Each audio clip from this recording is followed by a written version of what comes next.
This is John Drabinski, and you're listening to the Black Studies Podcast, a Mellon Grant-sponsored series of conversations examining the history of the field. Our conversations engage with a wide range of activists and scholars, senior figures in the field, doctoral students, and everyone in between, cultural workers and political organizers, in order to explore the cultural and political meaning of Black studies as an area of inquiry and its critical methods. Today's conversation is with Darius Spearman, who teaches in the program in Black Studies at San Diego City College.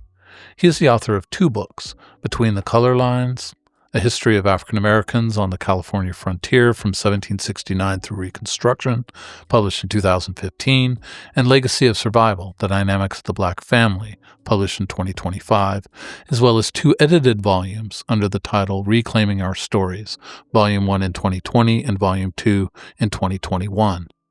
In this conversations, we discuss the place of region and historical experience in the study of Black life, the critical relationship between ethnic studies and Black studies, and how commitment to community shifts the meaning of pedagogy in the classroom. Good afternoon, Darius. How are you doing today? I'm doing great. So happy to be here. Thank you for inviting me. Well, welcome to the Black Studies Podcast. I'm really excited to have you on for a number of reasons. I know you're coming from Southern California, so I always feel a little bit of envy when I do these podcasts with Southern California people. This is my homeland of my family for a few generations. But interested just to hear about your research, hear about how you think about the field of Black studies and its relationship to your educational background and kind of research and writing that and teaching that you're doing. But I thought before we get into that, I wanted to start with maybe a more personal question and just ask you, what is it that drew you to the study of Black life? Whether these are sort of childhood experiences, college, high school, graduate school, all of these ways that we come to a field to study. What drew you to Black studies? And also for me, always what sustains you in relation to this kind of work? Oh, yeah. So I did not know that Black studies existed until even after I graduated from grad school. I started higher ed in 1991, so it was still not a whole lot of folks in the field. In fact, when I applied for this position at Black Studies in the Black Studies department, the qualifications didn't even list Black Studies as a degree because there were so few people who had a Black Studies degree. It listed a master's in history or poli-sci with an emphasis in Black studies or an emphasis in African American history or from a Black perspective, which is exactly what I did. Now we have a Black Studies degree listed as a minimum qual, but at the time that I got into it, that wasn't even listed as a minimum qual. So I really didn't even know about it until after I got my master's degree, both of them actually. So I was always been drawn to that sort of area of study, largely because growing up multiracial and growing up in a Black community, I had people questioning my identity, from the Black community and also from the white community as far as, telling me who I was, and I got tired of it. And so I always, focused on Black history as a way of defining, who I was before I even knew what Black studies was. That's kind of what I was doing. So, I was first generation student, didn't really have much guidance. And I was homeless when I first, enrolled in college. I was living out of my car, and I had no idea what I was doing. I just knew I didn't want to be poor anymore. So, that's what drew me into into higher ed. And I was a business major, if you can believe that. I think you're the third or fourth person on this podcast who is a business major and ended up in Black studies. Just as a little side note. And let me guess, they had a professor that they took, which is the case with me, in Black history, and that's what changed my major. He also happened to be a former Black Panther, which two of my professors actually were former Black Panthers, and then my mentor was a former Black Panther when I got to City. But yeah, that's when I changed my major and continued sort of taking history classes, but always with an emphasis on African American history. There was an American Multicultural Studies department where I transferred at Sonoma State. Not a Black Studies department, but American Multicultural Studies. Mm. And I did take some classes there. And as a graduate student working at Sonoma State, I also taught some classes in that department. So that largely gave me the sort of theoretical and I like to say andragogical background as far as approach, right? But it was always about, how do I take this class and shift it towards what I want to get out of it? So, all of my, you have to write a paper at the end of the semester. It was always about, Black identity and Black history, some way relating it, circling it back to that. So, yeah, I mean, of course, we're both educators, so this is every educator's dream that a student's life trajectory is altered by an parent, by wandering through our classes. And I just wanted to ask you a little bit about that, about the multi-ethnic American studies approach and the Black studies approach. And you said, that bit about how you've always sort of reshaped it sort of around questions of Black identity and Black history. And I'm interested in how in what ways that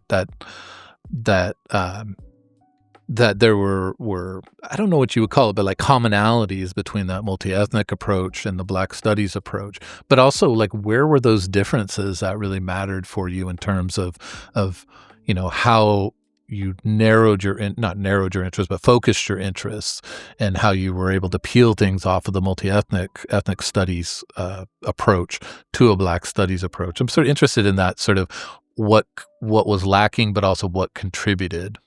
Right. That's a good question. And that's the way I taught a survey course in American Multicultural Studies, just a survey of multicultural history. Right. And so I had to cover Native American history, African American history, Irish, Japanese, Chinese, Filipino history. I had to cover all of that in Chicano history, all of that in one semester. So I had to find ways of bringing, comparing the two groups, and talking about, for example, say the Japanese and the Irish and how their experience, coming over. One coming from Angel Island into Angel Island, and the other coming from what's the island on the East Coast? Ellis Island. The other coming into Ellis Island, and the conditions that they experience there. So I always tried to find, because it's an almost impossible task to cover all of this in one semester unless you're doing like one a day or something like that. So I always did it from a comparative, framework, and also mindful of the differences. How are these experiences different, and how can we learn from those differences? One of the things that one of my favorite things that I've done in the classroom was with Chicano studies that I still do, and I'm hoping to do. One of the instructors I used to do this with retired, but I want to do this again because it was so much fun to combine the Black history course and the Chicano history course. Teach them separately and have them as separate sections, but every couple of weeks we would combine the classes and compare notes and say, how did you deal with this? How did you deal with that? Right. And that was always really fun for me because the differences are so, for example, one of the things that I always ask is, we have the Black Panther Party, and it inspired a lot. The Black Panther Party inspired a lot of different movements, social movements, including the Brown Berets and the Chicano community. And the thing that always strikes me is that the organizations in the Chicano movement are still around today, whereas the Black Panther Party disintegrated. Yeah. And Yeah. my question is, what did they do differently? You know, Mhm. so I think there's a lot we can learn from the differences as well. Yeah, and there's something like really interesting too, thinking about the California context of Yeah. Black Studies questions, because it's one of it's the birthplace of Black Studies in the Bay Area, but it's all, and of course Black Panther Party and all of that, but also the multi-ethnic, Chicano, Asian immigrant. It's just a whole different question on the West Coast. So I imagine that's part of why I asked, is just to get a sense of like what that dynamic is, because it's going to be different between like ethnic studies and Black studies. It's going to be different depending on the area of the country in terms of how these things resonate and also connect to political histories. Yes, and in our neck of the woods, there's always been a solidarity, at least from what I've seen. Is, for example, when Chicano studies was under attack in Arizona with the I can't remember what they called it, but it was basically a state measure to ban, classes that went against American values or something like that. Yeah. And they targeted Chicano studies. There was a lot of demonstrations there in Arizona, but there was also a cadre of Black Studies students from City College, where I'm at, that sort of caravanned over there because they understood that an attack on Chicano studies was couldn't go unchallenged, because it would be very, very easy to for that to manifest an attack on Black studies as well. Yeah, those moments of solidarity. I mean, that's a recent past. But as you were saying before, in terms of Black Panthers, Brown Berets, Young Lords, all of these movements, the solidarity moments are lessons for 2025, to put it lightly. 'Cause Yes, and even we can't the be out creation here of Black alone. Studies itself. Yeah. I mean, there was a whole coalition of students that occupied buildings at San Francisco State that demanded that this curriculum be put in place, including white students from a democratic society and Third World Liberation Front, and all these different movements came together. So we exist because of those coalitions. Yeah. Yeah, no, absolutely. And let me pick up on that, talking about San Francisco State and protest and the founding of Black Studies. I wanted to ask you how you think of the field of Black Studies. What's a portrait that you work with? And I wanted to ask it really in the context of that founding moment, because, part of that founding moment is driven by a demand that Black life show up in curriculum, that it be a part of what education is, right? It'd be a part of our classrooms. And so the demand for Black Studies was on the one hand a question of representing Black life in the Black intellectual tradition, in campuses, in classrooms, and ultimately as a department and a major and all of those things. But of course, that's exactly at the time. I mean, you name, different kinds of movements that speak to it. A moment where liberation struggle, especially Black liberation struggle, had really collapsed a lot of the distinctions we might have between study and activism, between the Black intellectual tradition and prescriptive action in the work of liberation. And so that political demand for political action is part of the founding of Black Studies, but so is the demand for the study of the intellectual tradition and its development. And I think that tension is still with us in the field, how we imagine and think about the field. So I want to ask you how you imagine the field of Black Studies, but sort of really asking it in the context of this original tension. I think I'm understanding your question.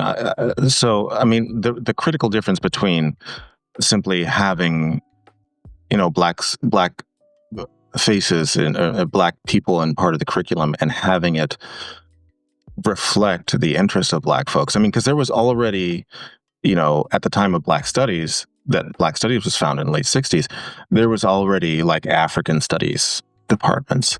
But the critical difference was that was largely in the context of the Cold War and wanting to understand, African countries and basically how to manipulate them. Whereas, this was demanding that the Black studies and the multicultural studies and Chicano studies that came out of this were demanding not that we look at it from a Western framework, but we look from within these communities and from their perspectives. So again, there's a critical difference between teaching Black history and teaching history from a Black perspective, which is what we do. I'm not sure if that gets at your question. No, it absolutely does. I mean, for me, there's this question of, what ought Black studies be doing, right? What Yes. is Black studies? Is it fundamentally oriented towards a prescriptive political program, or is it an intellectual pursuit? The pursuit of literary, expressive culture, historical writing, and so forth. I mean, these things, they have connections, but they also have disconnections. I tend to look. I mean, for me, everything either is or can be political.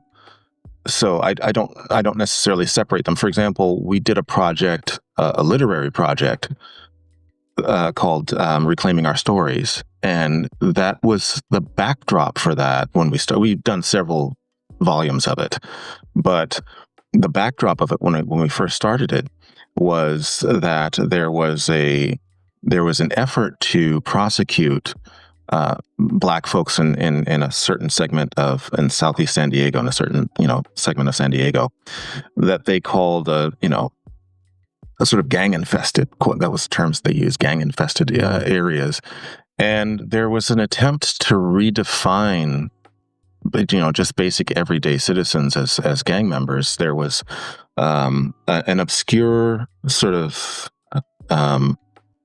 there was an obscure law in Prop 21 that was passed in California some time ago. I think it was the late 90s or early 2000s, that essentially criminalized Black youth if they were congregating together in groups of 3 or more, and they could be designated as a gang. And a very obscure part of that was Penal Code 182.5, in which the police could go to a judge and say, hey, this street, from this street, that street to that street, this is a gang zone. And the judge would issue what's called a gang injunction, and a special set of rules would be placed in this gang zone. And so in order to be designated a gang member, you had to meet 3 of 9 criteria in this zone. One of them was simply being in this zone, being frequenting gang zones was one of the criteria. So 2 out of 8, really? Jesus. Yeah, This is crazy. I mean, I when I talk about this in my class, I usually tell my class I could based on these 9 criteria, I could document every one of you as a gang member, because one of the other criteria is being seen in the presence of a gang member. So if I could document you as a gang member, everybody in the class is in the presence of this gang member. So that's one right there. But there was 9 criteria, and based on these vague criteria, a lot of people were designated as gang members. And because of that, we've had several instances of this just within city, but simple crimes, like we had one student who stole a bag of potato chips. And because he was a designated gang member, because that was prosecuted as a gang conspiracy, stealing this bag of potato chips. And so we have folks, the initial sort of catalyst for this is that we had one of our persons in our community arrested in Nevada for a crime that took place in Southeast San Diego, a shooting that took place in Southeast San Diego. Now, they knew he was out of state at the time, but because of this obscure this obscure penal code 182.7, 182.5, any crime that was committed by a gang member, if you're a documented gang member, you could be prosecuted for that crime. So they picked him up in Nevada and brought him back to San Diego to stand trial for this crime. And he was facing life in prison over this crime that the prosecutor knew he was not in the state. And it was bizarre, because at one point the judge asked, if somebody is in a hospital in a coma at the time of this shooting, and he's a designated gang member, could he be brought into court and charged with this crime on a hospital bed, while he's in a coma? And the district attorney said yes. And It was just it was bizarre the way the power that we give to these narratives. And so we took a bunch of these, and again, because we can designate them as gang members, people were like, oh, they deserve it, blah blah blah. So what we did was we took a bunch of folks from the community, and over the period of these 8-week sessions, these 8-week workshops, just had them write down their stories.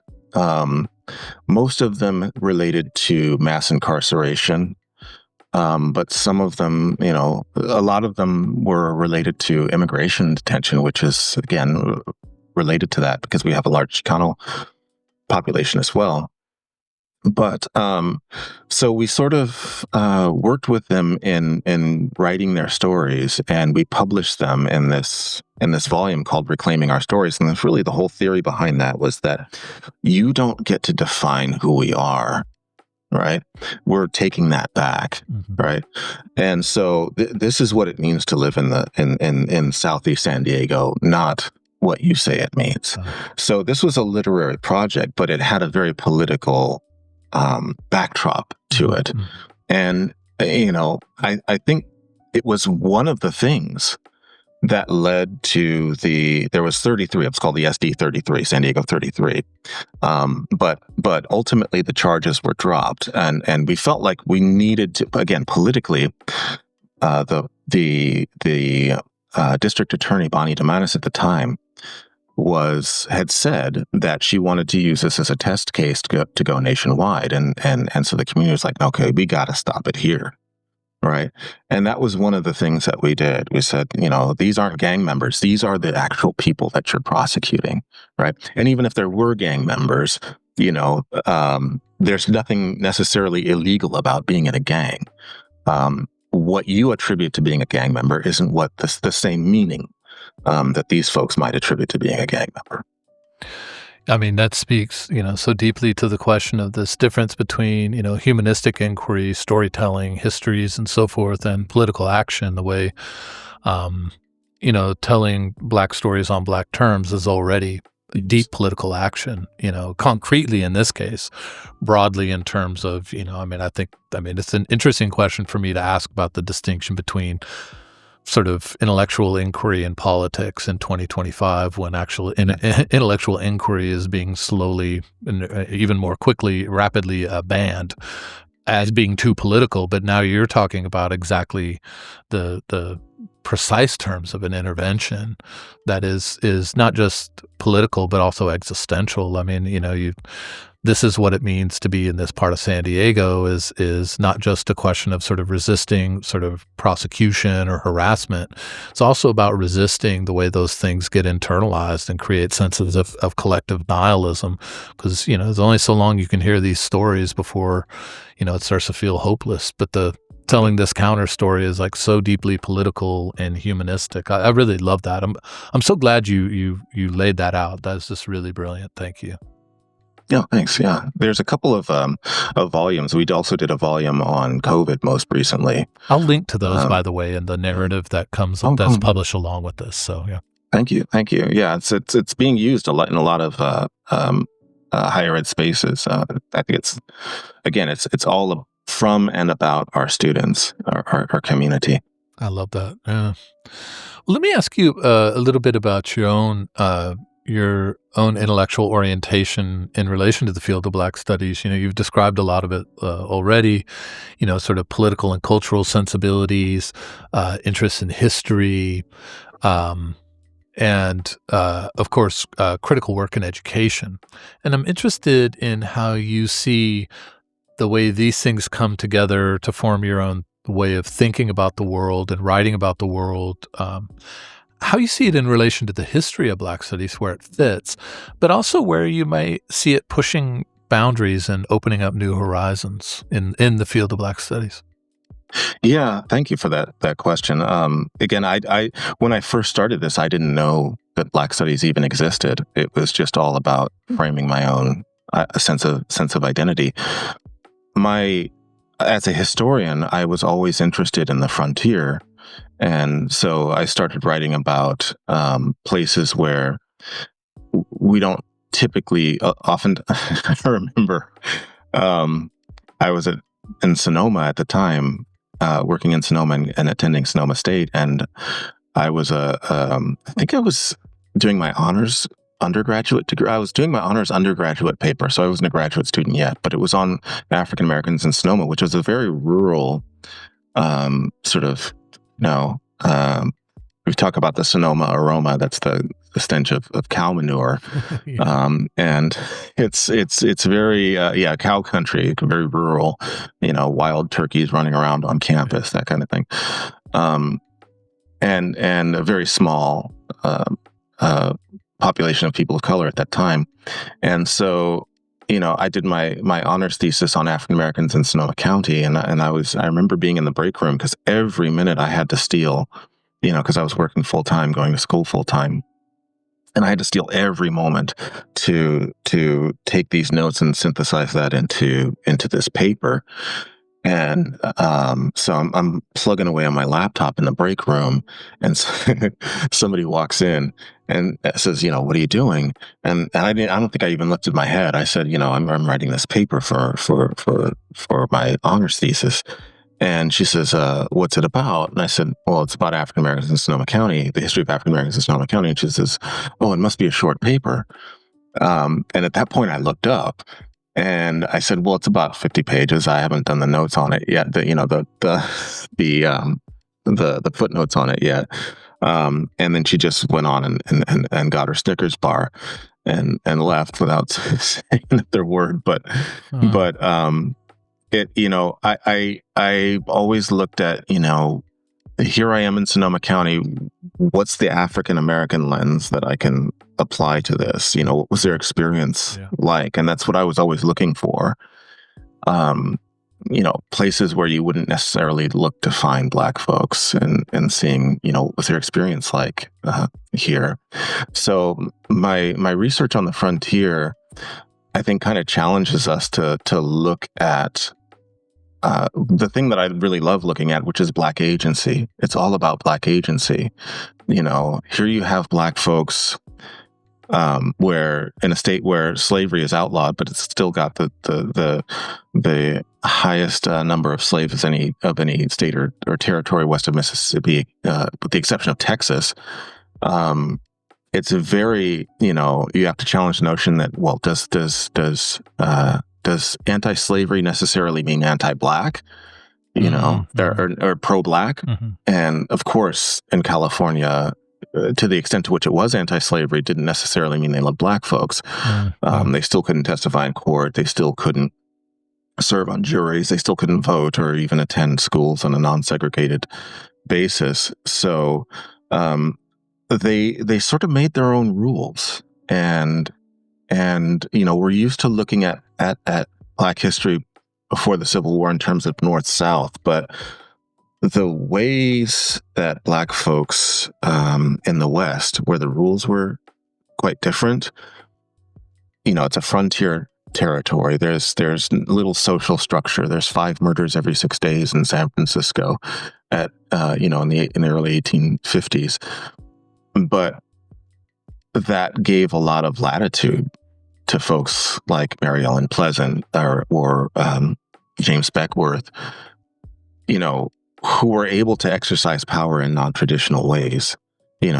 So that particular work, I think, has kind of forced us to, or I've tried to really press the issue of looking more broadly at how Black folks respond to problems and create their own institutions and exercise power in non-traditional ways. Because, here you have Mary Ellen Pleasant. She's Black and a woman.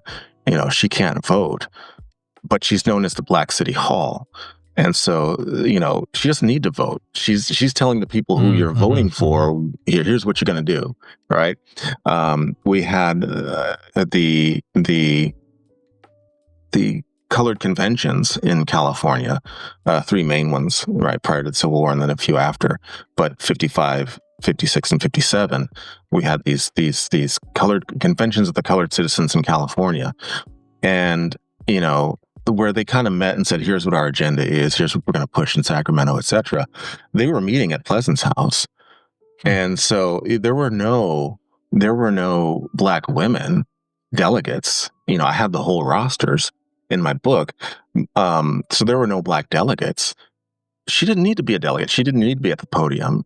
She's influencing things without having to vote, without having to step out from behind this veil. And she's basically kind of the puppeteer of orchestrating how things are going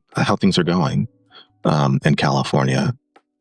Yeah, I mean, it's so funny to hear you say, sort of learning postgraduate school about Black studies, but all this time, you're practicing the sort of foundation stone of Black studies, which is alternative ways of knowing and being in an anti-Black world. It's finding it that as I mean, part of what I think is so interesting, throughout what you've been, this conversation, but especially right there is the way that Black studies is functioning as a sensibility as much as it is any like a specific method or intellectual tradition, but just that sensibility, like looking for certain alternative ways of being and knowing that don't appear in these broad sort of master narratives of leadership or representation. But as you say, she was and was not at the same time. I mean, I think that phrasing, that characterization you gave, that's just such a potent diagnostic for a whole range of history. But as you were saying, is also you're not tuned into sort of Black American history, period, but specifically in these frontier lands, which are they are completely different. Yeah, so much fun. I really got sort of excited with that. But you see that kind of thing all over the place. I mean, the Black Panther Party had such a radically different way of approaching problems. And I think they had it right. I mean, they had a few fatal flaws, but for the most part, they couldn't have known at the time that those were fatal flaws. But it was to me, such an interesting way of addressing problems that was not centered on just responses to oppression.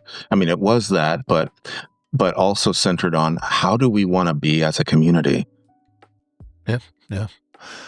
No, this is brilliant. Thank you. And this is sort of maybe like a little twist on that, sort of moving from, sort of your relationship as a thinker and researcher to the field of Black studies, transitioning then in a slightly different way to other questions of how you think and write, but also how you construct classrooms, how you think about a syllabus, how you think about the project of Black Studies education.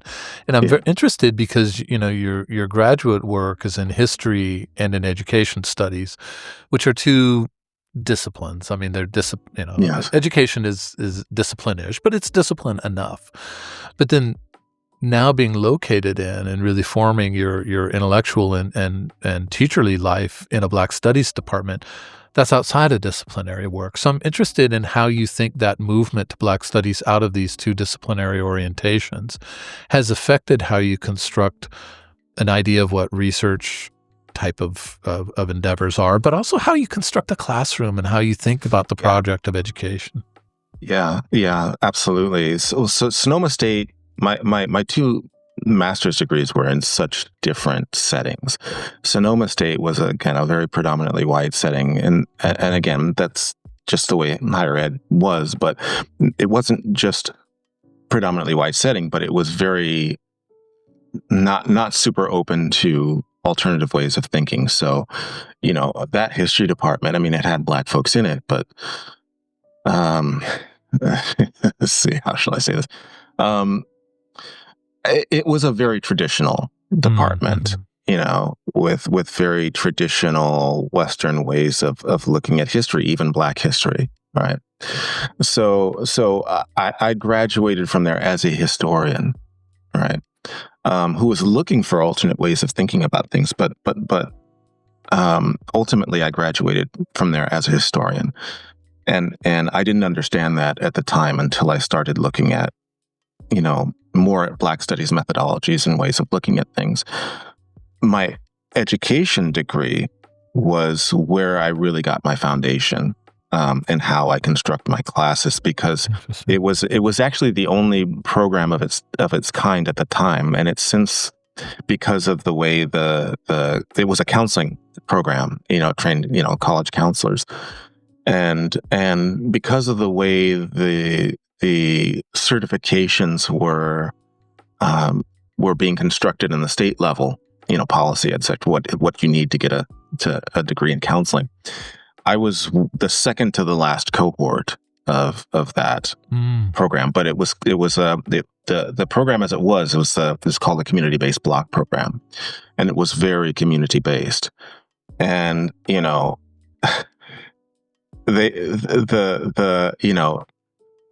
very first, so we went to our retreat. We started the semester with a retreat, and they had us just kind of sit there, and like, are they going to start, or what's going to happen?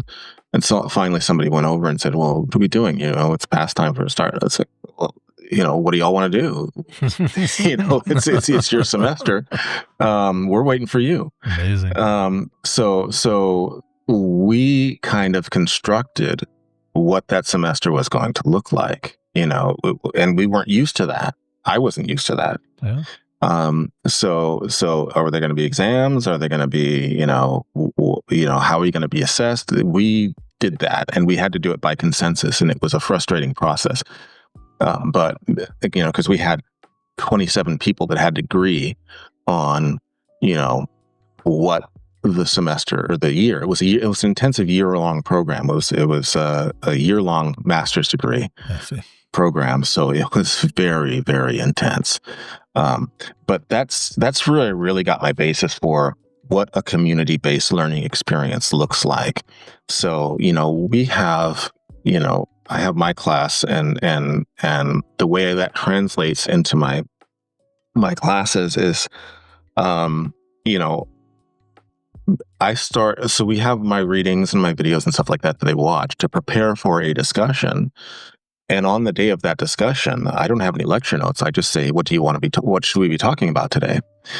And they hit reply on the Canvas thing, and we get a list of all that stuff, and we synthesize that into discussion groups. And so they kind of determine what the agenda is.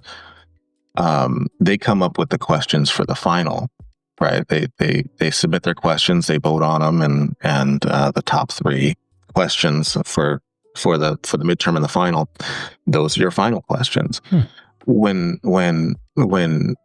issues come up, I don't have a late policy, for example. When students come in late, I do have a policy for when they turn in work late, but that's more of an individual process. But for when students come in class late, I don't have a policy for that necessarily. We handle that as a community, and I just ask the community, how would y'all like to handle this?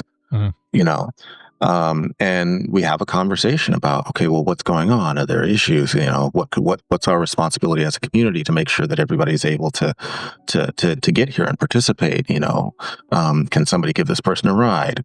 That kind of thing, because I really have them take accountability as a community for their experience. And they when they come to those discussions on Thursday, I encourage the group to hold them accountable. Hey, you didn't bring your A game today. And a sense of accountability to the group. So I spend so much time in my classes emphasizing that we're a temporary community, and we have to understand things like attendance and discussion on that basis rather than my requirements. But thinking about them coming up with methods of problem solving and accountability, I love that. I just had not, I've been teaching for a long time. I had not gone down that path. I'm so glad that you said that. This is just me talking in the middle of our podcast together, but I just think that last push to, not to decenter the professor, we're plenty centered. I don't think we need to, work. We give the grades and hold them to a schedule and all of that. But thinking about decentering around all of these sorts of things that make a community rather than a group of people who work with me. I love that. Thank you for that. And I think that's so deeply attuned to Black studies sensibilities. Just even what you were talking about before around different forms of political organization and articulation and agency. It's like both decentering, but also working in those decentered places to facilitate structure. Yeah, love that. Yeah. Yeah, thanks. Well, let me ask you sort of last two questions. Mhm. One is sort of looking back at the field of Black studies, um, and the other sort of looking forward. But looking back at the history of Black studies and where we are now, I'm interested what you think that Black studies has done well, but what do you think Black studies has also not done well? Yeah. Uh, Black Studies has done amazing work as far as preparing folks to challenge mainstream notions of, what how to address problems, how to address social problems. It's provided folk. I mean, when we have folks who, talking heads who are all about, mass incarceration, lock them up, throw away the key. It's so important to have those voices say, hey, there are different ways of dealing with this, Mhm. right?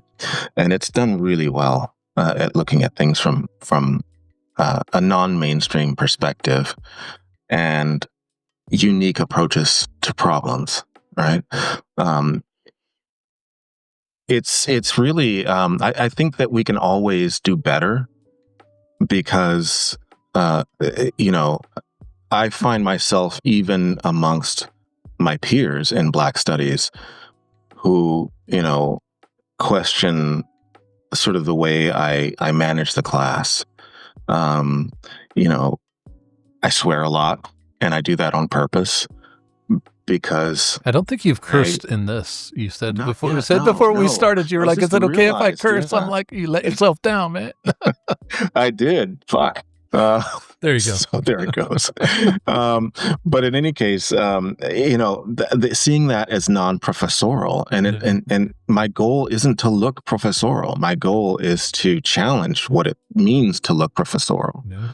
um, and to challenge the notion that you know I'm there to conform to what the institutional standards of what a professor looks like. I don't care about that. I don't care about you know titles and hierarchy and that kind of thing. It's just not my thing. Um, we can always do better in terms of we. The problem is that we live in an institution, right? That is Western influenced, is very has its ideas of what it means to be a professor, what it means to be a student. And Black studies from the outset set out to challenge that. And has done a good job, but we can always there's a Kenyan proverb that the fish doesn't know it's wet. And we can always challenge ourselves to say, well, what elements of that, Western way of thinking have wet us, have become um, subconsciously ingrained in ways that we're not even aware. How do I take attendance? How do I make decisions? How am I structuring the class such that everybody in the community is able to participate, including women, including sexual minorities, including people who might not even be of African descent. We have a lot of Chicano and even white students in my class. So am I creating a space that favors that holds patriarchy or heterosexism, or in what ways am I challenging that? That's fantastic. I love that. If nothing else, this whole conversation is worth it just for getting all of us to think about that because I think, what you've said explicitly and implicitly is, this is a standard that a principle that we have, but are we also holding ourselves to that standard rigorously? And rigorously means self-critique, right? Self-examination is like, how are we not knowing that we are wet and we're wet, right? Yeah, thank you. I love that. So, maybe this is an answer to this last question I have for you. If so, you can say, listen to the previous 2.5 minutes. Sure. But, in the context of Black studies, what is the issue you would want us to all be thinking about? What is the question you would want us all to be asking? Well, there's two kind of dire questions at the moment, as DEI is come under attack from folks who don't know what DEI is. It's basically just come to mean anything Black. We can't have that. So we have to be thinking about how we are going to, and I don't know if shield ourselves is the right way of framing it. But again, like I was saying, we live in this institution, and that institution is subject to a very Western way of looking at the world, and it's in the current administration, and I don't know if this is a fleeting moment or part of a trend. Only sort of time will tell that. But if the trend continues, how are we going to continue to exist with the values that we were founded on within that institution? Is something that we need to really think about. The other question that we need to really start getting on top of is how AI is transforming education. And that's one of the things that I've been really sort of, it's funny, I'm the de facto AI person in the school. So I've done because I play with it all the time. I'm always using it. And I have definite feelings about the way that it's being viewed on mainstream campuses. Quite honestly, again, we have this tendency, just like with mass incarceration, we have a tendency to look at it punitively, like how do we catch students using it, and what should the punishment be? Honestly, I think that's more about gatekeeping than anything else. I think we need to be thinking about how we're going to use this technology, how we're going to prepare our students for a world in which their employers are going to be asking, what's your experience with this technology? Are we preparing them for that world? And helping them to use it effectively. Because, again, I've gotten, it's easy to tell when a response is ChatGPT generated. And, what I always tell my students is, look, I'm not marking you down because you use ChatGPT.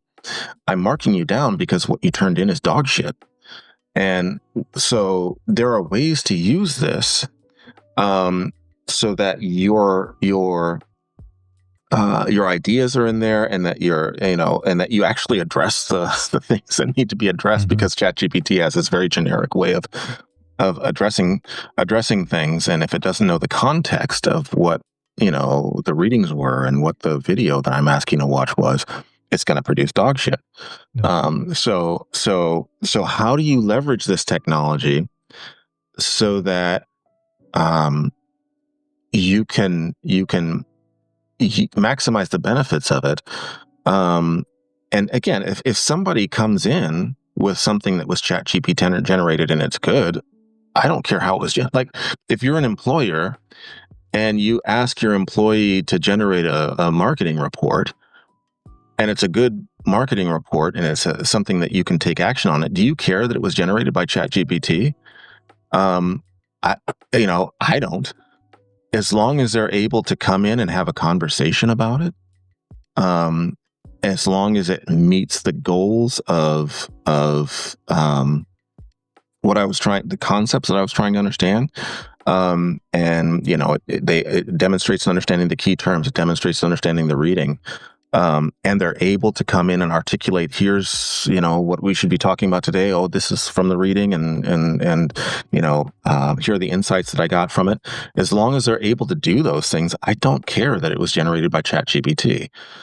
So we need to think about how this technology is going to be incorporated into the classroom in a very rapidly changing world. I mean, I'm so on top of it. I've got these, I have this list of YouTube videos that's like that I've downloaded that are like 200 deep, and sometimes by the time I get to it, I just delete it because there's a new update to it, within a couple of days, right? So I want to know what the new models are capable of, and what the new model, what I could be doing with these new models, and what my students could be doing with these new models, but also mindful that there's, again, if you let ChatGPT do it, ChatGPT wasn't trained from a Black perspective, so it's going to be crap. You've got to give it the specific insights that are the notes, if you will. Like, what it's really good at is if you have notes. Right, you could say, "Hey, use this note, use this, and give me something that I can present." But if you just say, "Answer this question," it's going to be terrible. So as long as they can use it effectively, and they can take that to an employer and say, "Here's how I can, leverage this technology to make us better at what we do." I'm all about preparing them for that world, but for some reason, there's a lot of folks who are afraid of that. Yeah, I have strong feelings about that. I do think it's more about gatekeeping than anything else.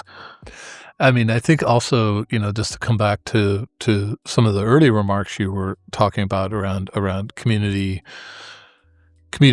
policing, incarceration, law enforcement harassment and all of that, and the importance of telling stories. I mean, one thing that I've spent the last 3 semesters really talking with my students about when I talk to them about AI is, all this stuff about plagiarism, not plagiarism aside, like, I'm asking about you. And if you're going to let this program tell your story, stand in for who you are. You first of all have to ask yourself a question like, what does it mean that you value yourself so little that you let something else speak for you? But then also this larger question of, you live in a world in which our stories increasingly don't matter. Yeah. And do we really want to internalize that? Right? I mean, it depends on the kind of assignments we're giving, but I had a long conversation with one of my seminars at the end of this past semester where I had them write a personal essay. There's a James Baldwin seminar thinking about Baldwin's insights in a personal essay. And they were like, what's your AI policy? And I was like, my AI policy is that you've made a really sad commentary on yourself if you let this tell your personal story. Like, you got to have your voice in that. That split between that and the facility with something that's going to be a part of employment, what that means, these two sides, I mean, it's sort of drawn up artificial polar opposites, but, how to negotiate these multiple demands and resistances. That's a tough question for all educators. And I think the deeper we are in Black studies, the more urgent it is, because technology has always been a part of the Black intellectual tradition, but it's also imperiling it at the same time. So, yeah, absolutely. And again, there needs to be Black voices in that, because generally speaking, breakthroughs in technology have not boded well, at least initially, for the Black community. And I don't think this is going to be any different. I mean, you have, AI being used in facial recognition and causing all kinds of problems with people being falsely accused of crime and having their lives turned upside down. They're losing their jobs because they're in jail for things that they were misidentified for. There definitely needs to be Black voices in the room when we're talking about how these technologies are going to be implemented or even trained. Or if they're going to be implemented at all. But yeah, absolutely. That's one of the, and I didn't say that very well, but you said it a lot better than I did. But yeah, the trick is, how do you get your voice into this? Yeah, that has to be how we proceed, because the idea that we just delete this from everybody's computer and web history is not happening. Yeah. Well, Darius, this has been such a fantastic conversation. I'm so happy that you made time, and I really appreciate your thoughtfulness throughout this. There's so many things in this podcast for people to think about and really wrestle with. It's a real gift to the series. So really, thank you so much for everything in this conversation. Wow, it's been an honor. Thank you so much for inviting me. I appreciate you. All right. I appreciate you too, and have a great rest of your day. You too, do the same. All right. Bye-bye. Bye.